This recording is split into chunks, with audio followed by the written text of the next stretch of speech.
Seton, what's the poll question we're going to start out with first hour? Worst loss of the weekend, Dan. Ooh, okay. Yeah. Here we go. Yeah, you want to start? Yep. We're going to mix up college and the NFL here. All right. Let's start with an easy one. Bills lose 29-25 to the Patriots. That is a terrible loss. Yeah, but it was predicted on this show. Still a terrible loss. Yeah, I saw it coming. I don't know if anybody else did. But that's how I told you on Friday that this was going to happen. This is actually the poll question. Things Dan told us on Friday. Yes. USC losing to Utah. You told us on Friday that was going to happen. I said they're rebuilding. That is not a good football team prior to that loss. So let me go back to the Bills.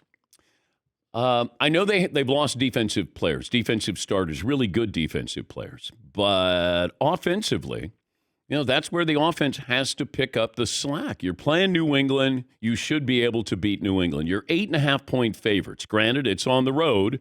And while I want to give credit to Mac Jones and the Patriots, Bill Belichick's 300th win, this is about Buffalo.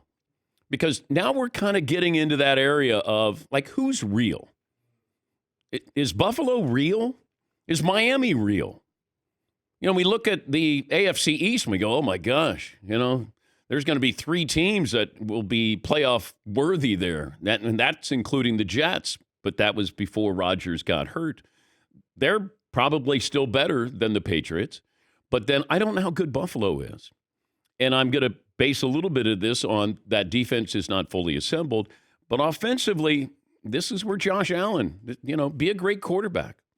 And then Miami last night. Miami's fun to watch. They haven't beaten anybody. They played some good teams, and they get beat. Now, they're missing a couple of defensive backs. I get that. But I have no idea. And we don't have a great team. There's not a great team in football, college, or the NFL. They're good. Chiefs are good. Philadelphia, good. Maybe really good.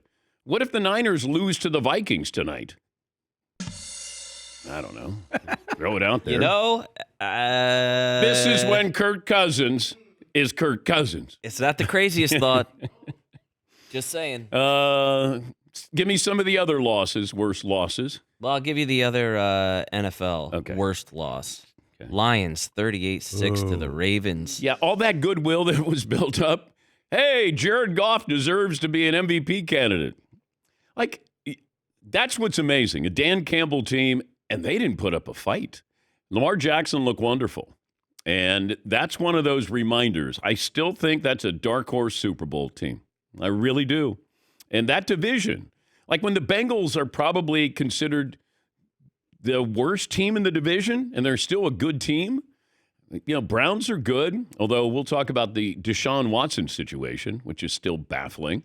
And then the Steelers are there. I don't know if they're good, but they're there. And then you have the Ravens, who have that capability of being, when you out-physical a physical team, that says a lot about both of them. The Lions, it's wait a minute. All this goodwill. You guys are the story. Jared Goff playing great. Dan Campbell, coach of the year. It's all there. MVP. Yes, it's all there until it disappeared. Is it all gone now, are we saying? They're going to have to build back my trust. Are we saying that it's now all completely gone? Every ounce of goodwill? No, not all of it. But they've got to earn my love back.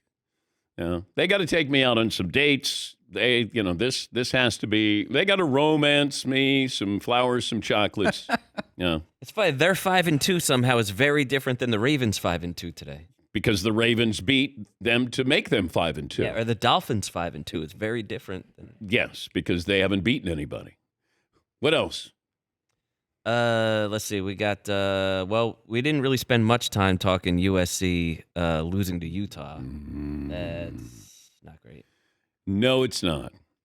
And man, oh man, L.A. is coming at USC. They're coming at Lincoln Riley. Caleb Williams looked like he had checked out. He was sitting on the bench, not even fired up. Final drive, get up. Let's go. Be involved.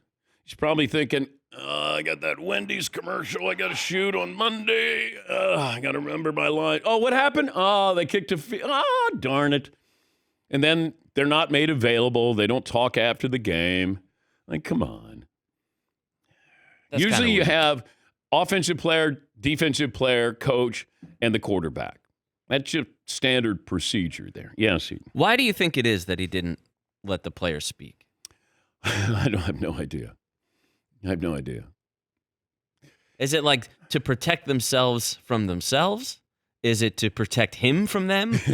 Is it? What do you think it is? I think go check. I don't know what Caleb Williams is going to say. It just feels like there's more to what's going on there. And, that when I brought this up preseason about maybe they're a package deal, if you said to USC fans today, hey, Lincoln Riley and Caleb, when they leave, good. He has the same record as Clay Helton did after 22 games, 17-5. Woo! Ow! Stat of the day! Stat of the day! Stat of the day! Stat of the day! This is the stat of the day! Stat of the day brought to you by Panini America, the official trading cards of the Dan Patrick Show. How about this? Odds to win the Heisman. Where do you think Caleb Williams is in the top 5? If you said he's not there, you'd be correct. Dang, trick question. Yes. J.J. McCarthy of Michigan, Michael Penix Jr. III, Jaden Daniels, Jordan Travis, Dylan Gabriel. That's it. That's according to DraftKings. We'll talk to Plaschke about this and Sean Salisbury. And it was out on social media. Could you see Caleb Williams not playing the rest of the season to, have himself get ready for the draft? And I was like, wow. I don't know what that says to GMs, owners, coaches in the NFL. Nick Bosa did it, but, he had a stomach and abdominal injury that was real. Caleb Williams doesn't have any injury that I know of, but And maybe that's so far down the line that people are speculating that, but I have no idea. Haven't spoken to Caleb Williams before. By the way, if you're an Oklahoma fan, how do you feel today? You're like, all right, we lost our coach, we lost our quarterback. We're undefeated. We're doing okay there. Hey, I said this was going to be the best thing to happen to us. I said best thing that's going to ever happen to us. Yeah, getting rid of those guys. Yeah, and you got what, 8 more years of Lincoln Riley? How long's that contract? Is that like a John Gruden 10-year, $100 million deal? Woo. All right. What else do you have there, Seton O'Connor? We got a couple more losses that were doozies. Okay. North Carolina, 31-27 to Virginia. Virginia, I think, was 1-5 going into that game. That's about as bad a loss as you could have. Yes, it is. That is. Yes, not good. It is. And that's one of those where you're watching and you're going, all right, hey, guys, come on, let's go. Get it together. Then they didn't. Yes, Marv. This feels like one of those losses even next year when the playoffs are expanded, that North Carolina wouldn't get in because they lost to a 1-5 Virginia team. We're going to hold it against them? Yes, Todd. That's what happens when you take a cavalier approach and you think you're going to win. Thank you, Todd. Thank you. What else do you have, Steve? Why are they all bad losses and not good wins? We have the Lions. No, we did the Lions. We have Michigan State. Good grief, 49-0. That is, a couple of years ago, little brother indeed. This wouldn't have happened. Like Michigan State was competitive, and it felt like always competitive. Even the first 2 years of Mel Tucker, Mark D'Antonio, it always felt like okay, they're kind of spirited, they're sneaky good. They always get a couple of good running backs there in the pros, and then all of a sudden there was nothing there. Yes, Paul. In 2021, Michigan State was 11-2. That's 2 seasons ago. Yeah. 5, 6, 7 years ago. Remember the Mark D'Antonio years? 13 wins, 11, 12. They'd beat Michigan here and there. They were always like competitive. That's a no-show. Yeah. Any other bad losses, Seton? Those are the ones we're going with. I'm sure there were others, but those seem to be the baddest of the bad. But USC loses to Utah at home with Utah with a backup quarterback. And I know that they got a lot of kids, good kids from, or at least, they were recognized in the transfer portal, but I don't know if they got any of them on defense.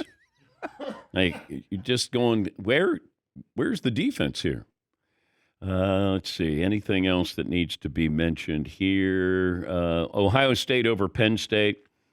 It just feels like Penn State has a ceiling. Like they're like, okay, hey, 9 or 10 wins, bowl game, okay. But you just don't put them in there with Ohio State and Michigan. That they're like a light heavyweight. They're not a heavyweight. They're a light heavy. Yes, Marv.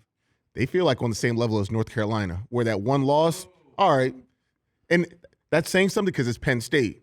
But now, like, Ohio State's one loss and Penn State's one loss means something different because we think Ohio State can play with the Georgia and the Alabama. Yeah. We don't think that Penn State can play with those big dogs. Okay. How about that? It's almost worthy of against the grain type stuff. There you go. I like it. Marv calling out Penn State. Thank you. Yes.